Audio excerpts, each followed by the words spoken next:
AP MLC ఎన్నికల్లో YSR Congress party బోణి కొట్టింది. శ్రీకాకుళం స్థానిక సంస్థల ఎమ్మెల్సీ ఎన్నికల్లో వైసీపీ అభ్యర్థి నర్తు రామారావు ఘన విజయం సాధించారు.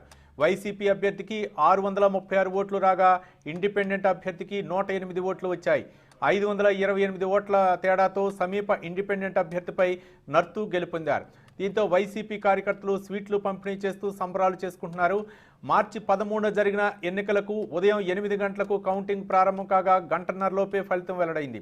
దీనికి సంబంధించి మరింత సమాచారం మా శ్రీకాకుళం జిల్లా ప్రతినిధి అబ్దుల్లా అందిస్తారు. రాష్ట్రాల్లో ఏర్పాటైన ఈ కౌంటింగ్ ప్రక్రియ గంటం పావులోనే పూర్తయింది.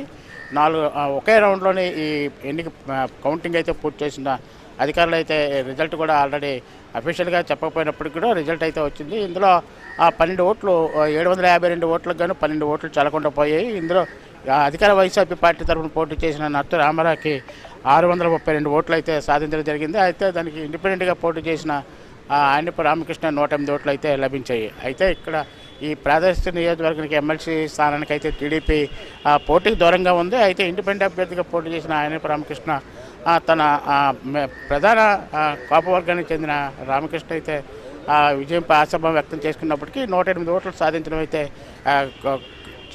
ప్రత్యేకంగా చెప్పుకోవచ్చు అయితే మనం చెప్పవచ్చు. ముఖ్యంగా శ్రీకాకుళం జిల్లాకు సంబంధించి వైసీపీ పార్టీకి 666 ఓట్లు ఉన్నాయి. అయితే ఇంతకుముందు మంత్రులు శ్రీకాకుళం జిల్లాలో సమావేశాలు ఏర్పాటు చేసి 666 ఓట్లకి 1 ఓటు తగ్గిన అటువంటి పార్టీ ఓటు కాదని, పార్టీ అభ్యర్థి కాదని ఇతరులకు ఓటు వేసినట్లయితే వాళ్ళపై క్రమశిక్షణ చర్యలు తీసుకుంటామనే హెచ్చరికల నేపథ్యంలో కూడా ఈరోజు ఫలితాలు చూసినట్లయితే ఇందులో సుమారు 632 ఓట్లు మాత్రమే ఆ పార్టీకి లభించిన సందర్భాలు అయితే ఉన్నాయి. ముఖ్యంగా చూసుకోవాలంటే ఇంచుమించు 34 ఓట్లు ఇక్కడ అధికార వైఎస్ఆర్ కాంగ్రెస్ పార్టీ అభ్యర్థి కాదని ఇండిపెండెంట్ అభ్యర్థి అన్ని రామకృష్ణకి ఓట్లు వేసిన సందర్భాలు అయితే ఇక్కడ కనిపిస్తున్న ఈ రిజల్ట్ బట్టి మనకు కనిపిస్తున్నాయి.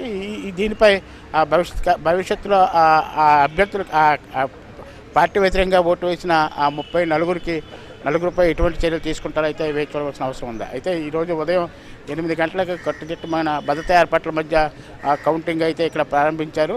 ప్రారంభించిన గంట వ్యవధిలోనే రిజల్ట్ కూడా ఆల్రెడీ తెలిసిపోయి ఏజెంట్లు కూడా బయటకు వచ్చారు. అయితే ఇంకా ఎలక్షన్ కమిషన్ ఇంకా తెలియజేశారు, వాళ్ళు అఫీషియల్గా దీన్ని డిక్లేర్ చేయవలసి ఉంది. అయితే ఇక్కడ కార్యక్రమం అయితే ముగించిన సందర్భాలు అయితే ఉన్నాయి. అయితే ఇప్పుడు కొద్దిసేపట్లో ఈ వైఎస్ఆర్ కాంగ్రెస్ పార్టీ తరఫున ఎమ్మెల్సీగా పోటీ చేసిన నర్తు రామారావుకి మరికొద్దిసేపట్లో డిక్లరేషన్ అధికారికంగా డిక్లరేషన్ ఎన్నికల అధికారి ఇచ్చే అవకాశాలు అయితే ఇక్కడ కనిపిస్తున్నాయి.